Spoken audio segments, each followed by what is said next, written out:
গতকাল আমেরিকার এক এয়ারপোর্টে আজব এক ঘটনা ঘটে গেছে, যেটা শুনলে আপনারা কিছুটা অবাক হয়ে যাবেন। এক মহিলা এসেছে এয়ারপোর্টে এক পাসপোর্ট নিয়ে। এটা এমন একটা পাসপোর্ট আর এমন একটা দেশের পাসপোর্ট যে দেশের নাম আগে পরে কেউ শুনে নাই। মানে এই পৃথিবীতে এক কথায় এই পৃথিবীতে এই দেশটা নাই, কারণ গুগল সার্চও নাই। আর আমেরিকার মতো একটা দেশও এই দেশের নাম কখনো শুনে নাই। এই পাসপোর্টে যেই যেই দেশে উনি ভ্রমণ করছে আগে সিলগুলা দেওয়া, ওই দেশও এই পৃথিবীতে নাই। আপনারা কি বুঝতে পারতেছেন? মানে এই মহিলা আগে যেই যেই দেশে গেছে এই পাসপোর্ট ব্যবহার কইরা, ওই দেশগুলো কিন্তু এই বিশ্বে নাই, মানে আমাদের এই দুনিয়াতে নাই।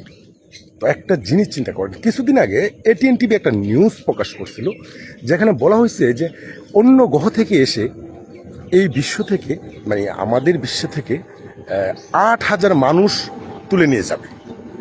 কথাটা বুঝেন একবার ভাই, এটা বেশি দিন আগের কথা না, এক বিজ্ঞানী বলেছিল। ওইটাই নিউজ আগে আপলোড করা।